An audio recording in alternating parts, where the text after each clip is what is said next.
I remember once a week our teacher would take us to music class.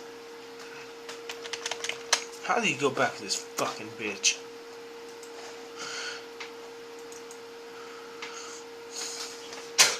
Fuck you, God. Fuck you. In the first and second grade, I remember once a week our teacher would take us to music class.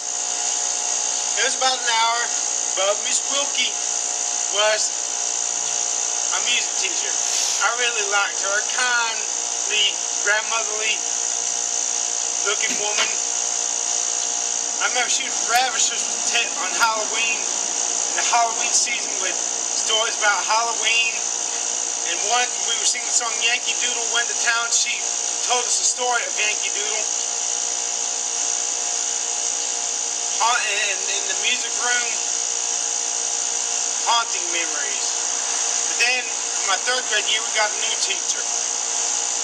Music teacher. Miss Gaskins. Stupid bitch. Wish I could spit in her goddamn face.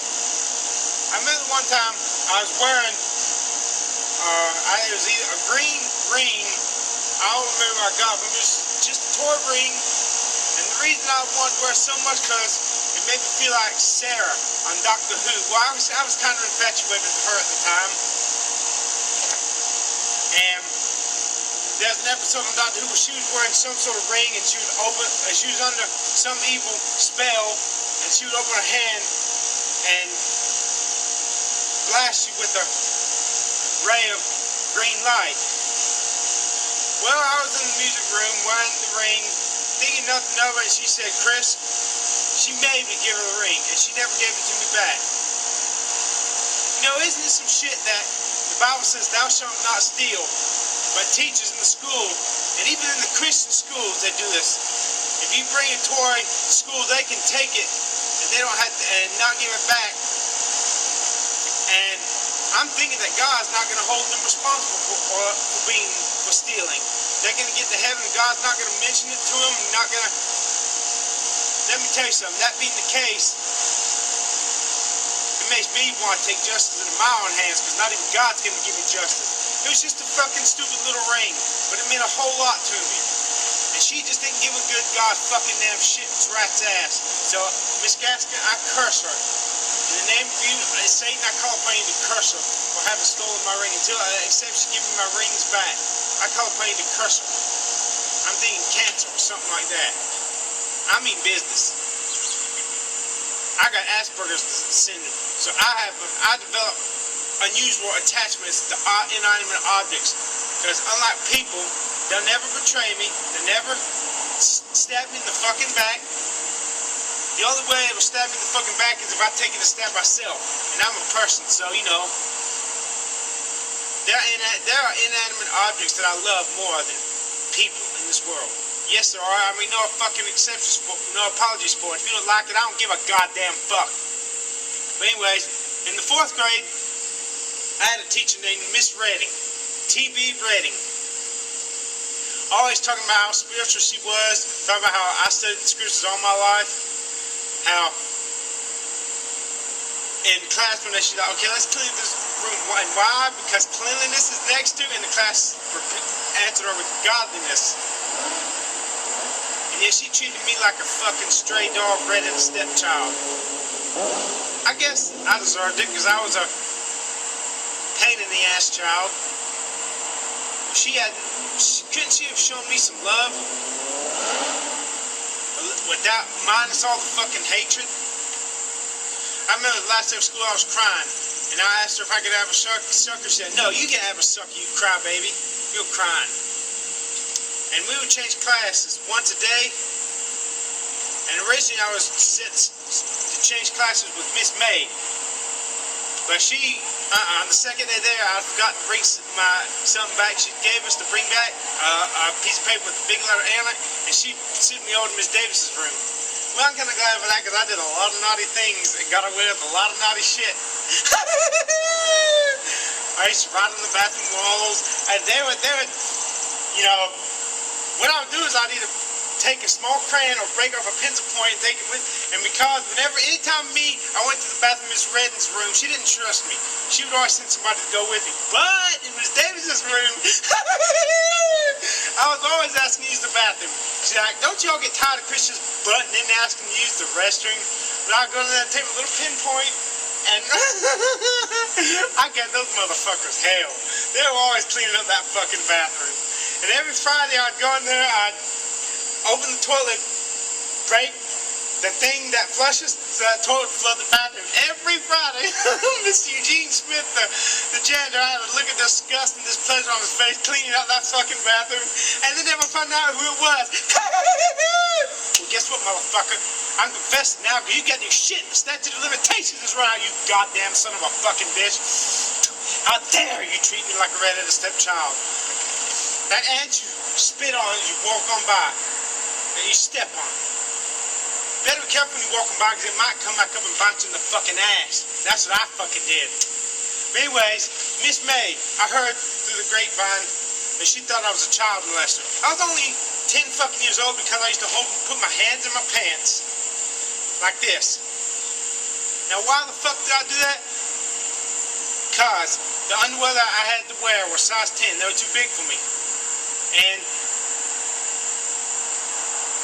my thing would wiggle around and that would be very uncomfortable. So I did that to keep my thing from wiggling around. And she thought I was a fucking, even Miss Redding, once I asked for a pencil, Miss Redding got the tits in the class and said, okay class, if Chris asked you to borrow a pencil, just give it to him. I'll give you a new one.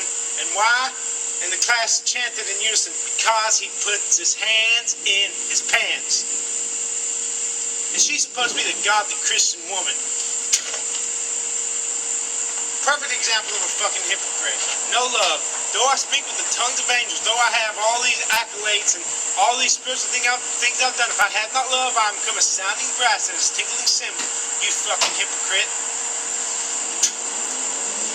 This was so long ago.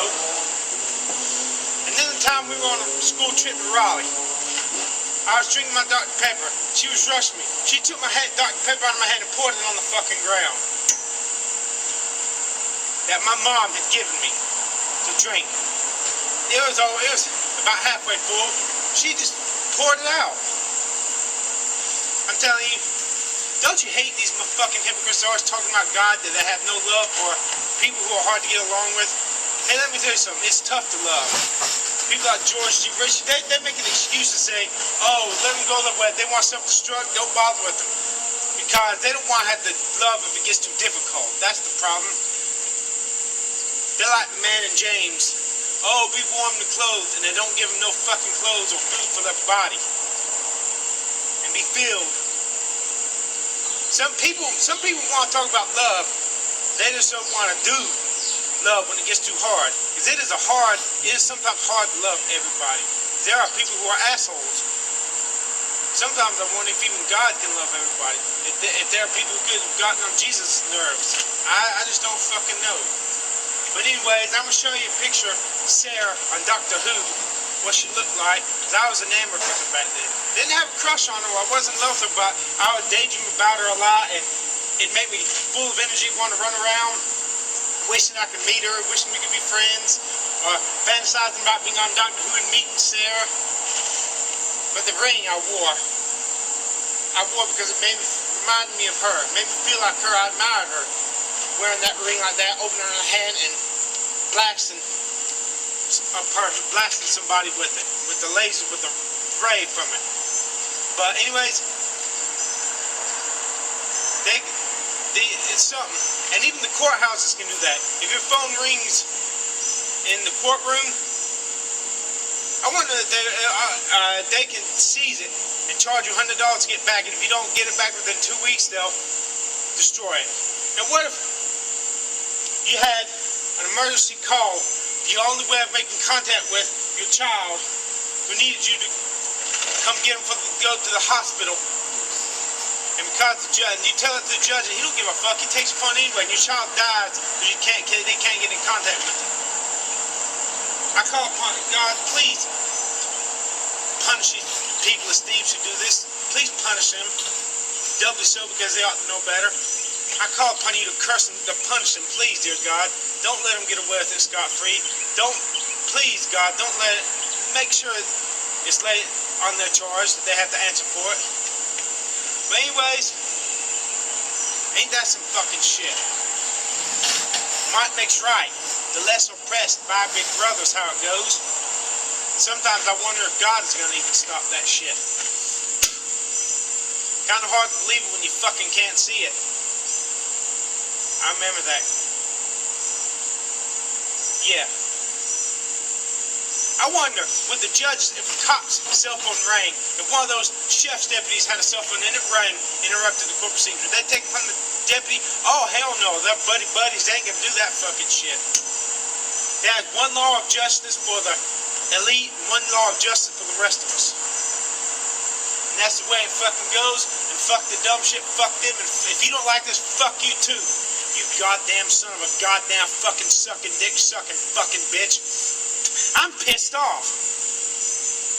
And I sell my soul to the devil to have 4 arms that are an inch longer than what they are, arms that are about 2 inches longer than what they are, or whatever, and to get those smoking hot looks and to look potentially not so much as one day over a teenager, 23 if possible, 21 if possible, 19 if possible, and to get the house at 1410 Farming Road with all the trees still intact, remaining intact, same thing with the trails, and my trails and trees remaining intact, safe from hurricanes, and for everything else, and to be athletic again, and to not have this liability.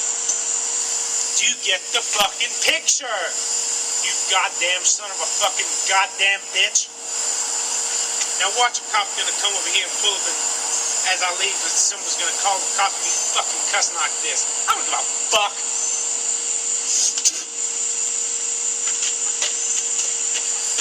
Spit to me.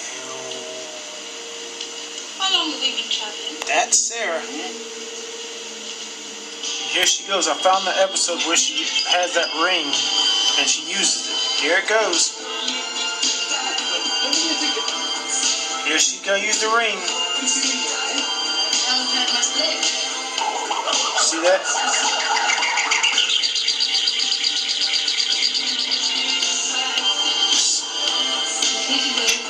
Here she goes wearing the blue ring.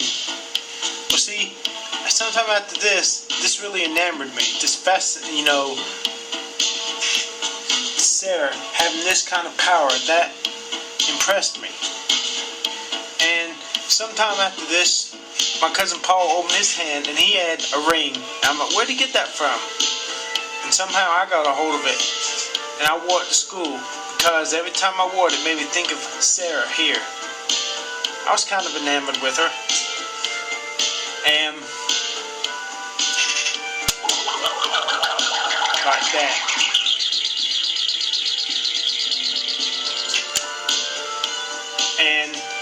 And I had not worn it before. And Miss Gaskins had never warned me not to bring that ring before. She just told me to take it off and give it to her. And she never gave it back to me. I thought thou shalt not steal applied to everybody. Oh, in case you're wondering, I went to Contentnea Elementary School. In my first 2 years, first and second grade, our principal was Mr. Robertson. Real intimidating man.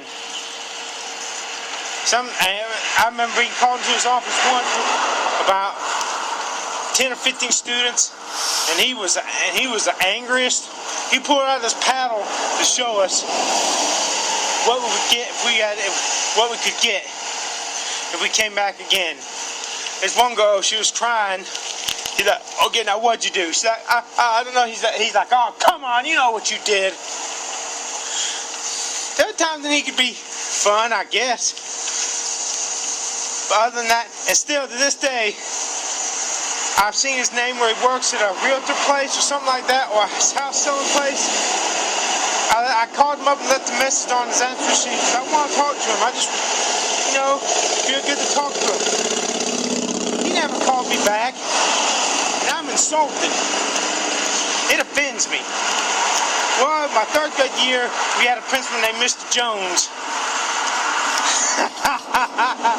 Even the naughty kids said when he took over, things went haywire.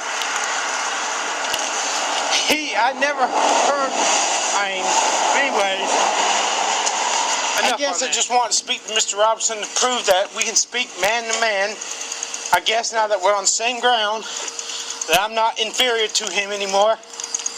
As I had him as a principal for the first half of my 6th grade year at Savannah Middle School. Really terrible. And until I went to a private school. But the 6th graders, he was really mean, angry at the 6th grader for some reason. The 6th graders, they were kind of the bottom of the barrel. On the school bus, the black girls would sing 6th grade, what's your cry? Boo, boo, boo, boo. And they'd say, 7th grade, what's your cry? D-I-T-C-O-R-Y. 8th grade, what's your cry? D-I-C-T-O-R-Y. And, hey, anyways, one day, he got so mad at the 6th graders that he forbade the teachers to let us do anything. We just had to sit there through our classes all day long. Well, Miss Smith, our science and language teacher, now she was a teacher who really cared.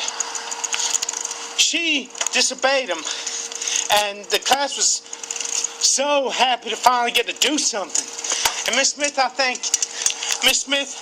you. I'm sorry for the times I gave you trouble in your class, but she cared. Mr. Robinson, I guess he was a good principal in his own way. He was just very intimidating. Kind of like God in the Old Testament. And I just want to know that I can be friends with someone who's like that. But it really fucking makes me angry. I call, and he doesn't even have the gumption to call me back. Well, it's not just him, but everyone does that.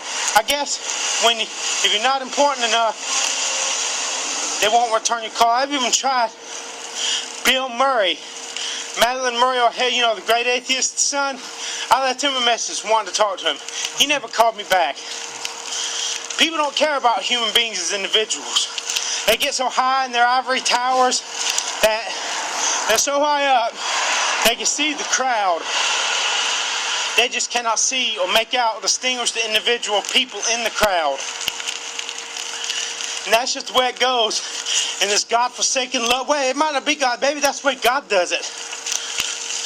In this goddamn loveless world where there is no such animal as love, it's only about you tickle my dick and I'll tickle your pussy. That's what it's all about. And fuck the dumb shit, fuck you, and fuck the world too, God fucking sucking, dick sucking, fucking damn it. Damn. That thing looks terrible. With a spitty fit.